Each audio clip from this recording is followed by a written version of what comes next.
সকাল কোথায় চললি? কোথায় আবার? আমার কোঠাটা দাও। আজ একবার পশ্চিমের জঙ্গলে যাব।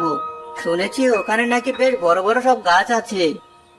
না না, আমি তোমাকে ওখানে যেতে দেব না। ওখানে নাকি বাঘ ভাল্লুক থাকে। কি যে বলো, ওসব মানুষের বানানো কথা। তাছাড়া নিজের পেটের খাবার যখন জোটাতেই পারছি না, না হয় নিজেই পরের খাবার হব। সকাল সকাল এমন অলক্ষণে কথা বলবে না। বেশ, বলবো না। এবার কোঠাটা দাও দেখি। আসলে আজকাল তো গ্রামে তেমন গাছই দেখা যায় না, শুধু বাড়ি আর বাড়ি। পশ্চিমের জঙ্গলে যদি ভালো কাঠ পাই, তাহলে কিছু টাকার জোগাড় হবে।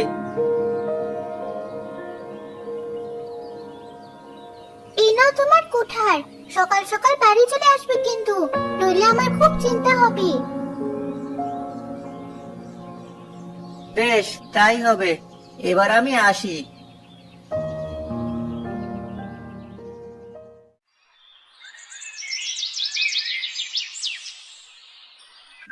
এ তো দেখছি সত্যি অনেক বড় জঙ্গল। দিনের বেলাও কেমন গাছ ছমছম করছে। কিন্তু যাই হোক, এখানে সত্যি বেশ বড় বড় গাছ আছে। ওই তো একটা কড়ই গাছ, ওটা কাটতে পারলে আজকের মতো কাজ হয়ে যাবে।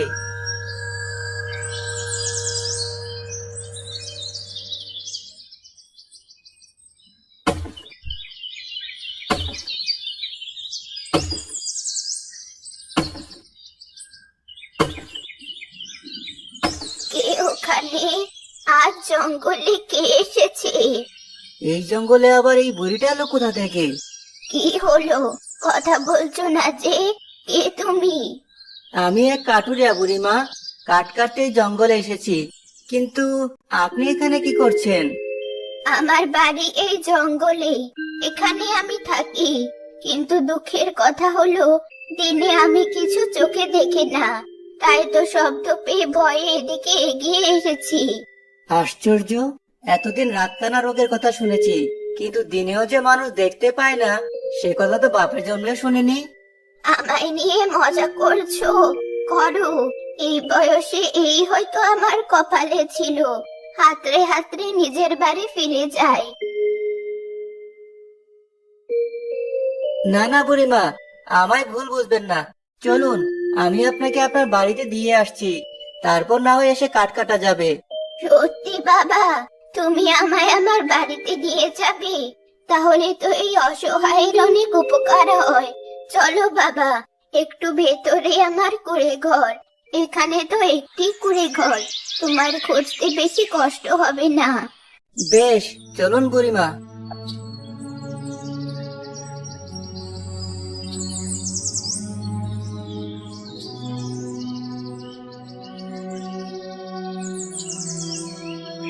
কি হলো বুড়িমা, কোথায় আপনার কুঁড়ে ঘর? রাস্তা তো শেষই হচ্ছে না। তোমায় খুব বিপদে ফেললাম বাবা। আর 10 পা চললেই আমার বাড়ি।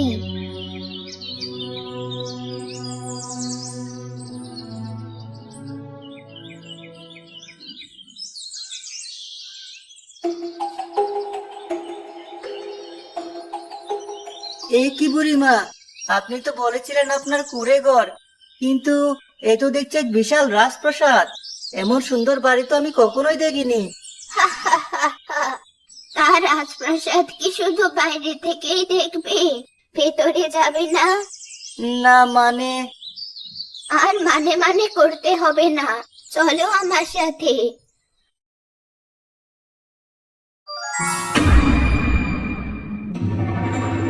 ওরে বাবা, এ আমি কি দেখছি? কি রে কাঠুরিয়া, আমায় দেখে ভয় পেয়ে গেলি? কিন্তু ভয় পেলে চলবে কি করে? তোকে তো এখন থেকে এখানেই থাকতে হবে। চল আমার সাথে। না, আমি যাব না, আমায় ছেড়ে দাও। তা তো হচ্ছে না। অনেক কষ্ট করে তোকে আমি আমার বাড়িতে এনেছি। কাজ না সেরে তোকে তো আমি ছাড়ছি না। চল আমার সাথে।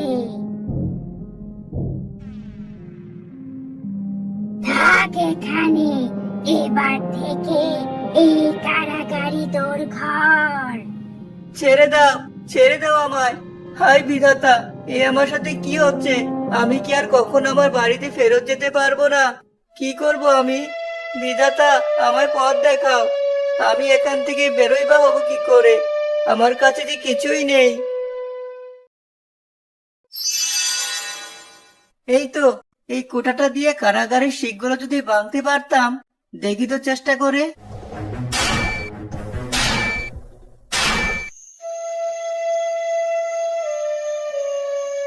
লোকটা তো এখনো বাড়িতে ফিরলো না। হায় বিধাতা, ওকে তুমি রক্ষা করো। ওই গুটগুটে জঙ্গলে কেন যে কাঠ কাটতে গেল? এদিকে বিকেল গড়িয়ে সন্ধ্যা হওয়ার জো।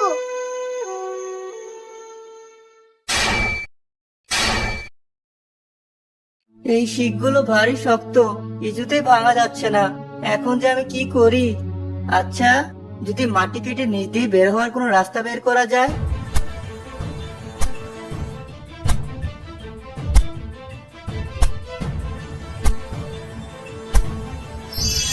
আরে, এটা কোনো সুড়ঙ্গ নাকি?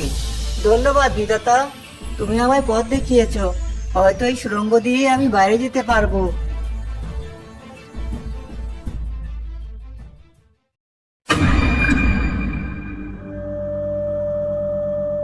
ওরে বাবারে, এসব কি?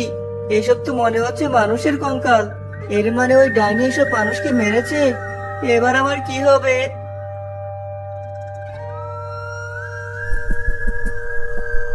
কে ওখানে? এতকাল পর কে এলো এই মরার সুড়ঙ্গে? ওরে বাবা, এখন আবার কি কথা বলছে? ওই ডাইনিটা এলো না তো আবার? ভয় পেও না কাঠুরিয়া, আমি জাদুকরি প্রজাপতি। আমি এই সুড়ঙ্গেই থাকি। কিন্তু তুমি এখানে কি করে এলে?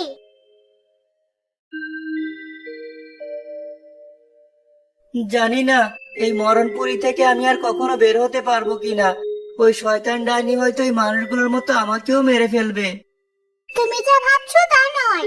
ওই ডাইনিও তোমার মতোই এক নিষ্পাপ মানুষ ছিল, কিন্তু ভাগ্যের পরিহাসে আজ তার এই অবস্থা। মানে, কি বলছো তুমি?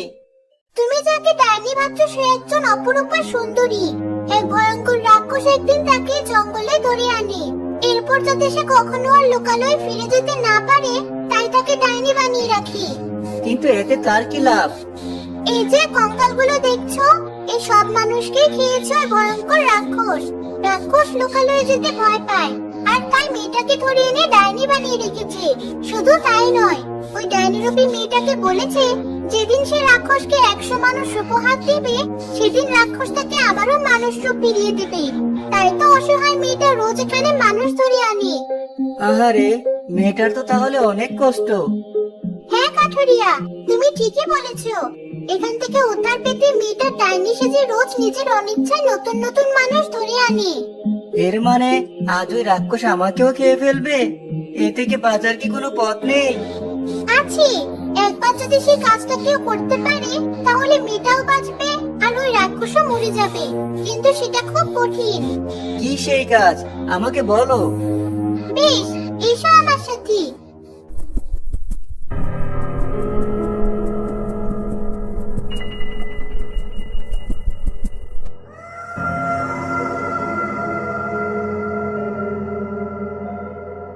ওরে বাবা, কি ভয়ঙ্কর মূর্তি! হ্যাঁ, এই মূর্তির ভিতরেই রাখা আছে ওই শয়তান রাক্ষসটার প্রাণভোমরা। একবার যদি কেউ ওই মূর্তির চোখে আঘাত করতে পারে, তবে শুধুমাত্র ওই রাক্ষসের মৃত্যু হবে। কিন্তু কোনো সৎলোকই পারবে এই মূর্তিকে আঘাত করতে। নয়তো আঘাত করার সাথে সাথেই উল্টোই মানুষেরই মৃত্যু হবে। সত্যি, এটা খুবই কঠিন একটা কাজ। তবে আমি এই কাজ করব। এতে যদি আমার প্রাণও যায়, তাতেও আমার কোনো কষ্ট নেই। এই জীবনে আমি কখনো কোনো অসৎ কাজ করিনি। লালন যখন জাদুকরি প্রজাপতিকে এসব বলছিল, তখনই ডাইনি আর শয়তান রাক্ষসটা সেখানে চলে এলো। মানুষের গন্ধ পাও। কোথায় কোথায় সে মানুষ? কার এত বড় সাহস আমার পান ভ্রমরার কাছে আসে? ওই তো সেই মানুষ।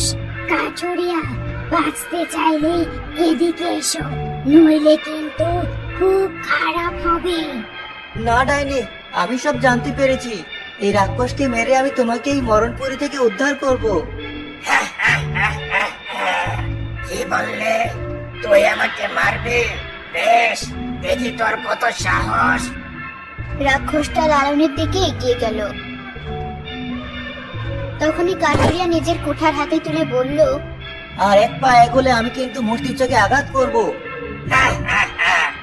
তোর যদি এতই মরার স্বাদ হয়, ওর আঘাত আমিও দেখি কে মরে। কাঠুরিয়া, এই কাজ তুমি করো না। এর আগেও অনেকেই কাজ করতে গিয়ে মারা গেছে। এই ভয়ঙ্কর কাজ তুমি করো না। আমায় বাধা দিও না প্রজাপতি, মরতে তো আমাকে হবেই, তবে এই রাক্ষসের পেটে আমি যাব না।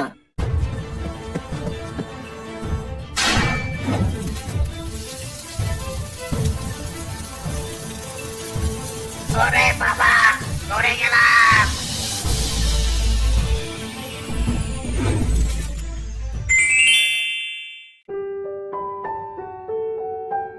সত্যি কাঠুরিয়া, তুমি আসলে একজন সৎ ব্যক্তি, আর তাই তো রাক্ষসের মৃত্যু হলো।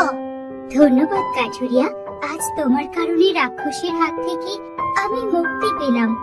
আমাকে ধন্যবাদ দিতে হবে না, আমি সামান্য কাঠুরিয়া। আমার সততার কারণে আমি যে নিজেকে আর তোমাকে বাঁচাতে পেরেছি, আমি এতেই খুশি। এবার চলো আমরা যে যার গ্রামে ফিরে যাই।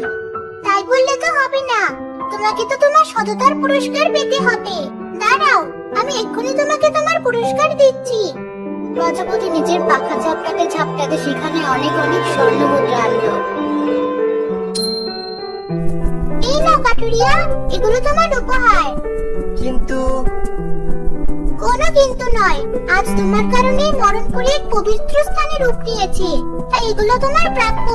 আর এই যে মেয়ে, তুমিও ভালো থেকো, বিধাতা তোমাদের মঙ্গল করুক। এই কথা বলে প্রজাপতি উধাও হয়ে গেল। লালনার মেয়েটাও স্বর্ণ মুদ্রা নিয়ে যে যার বাড়িতে ফিরে গেল।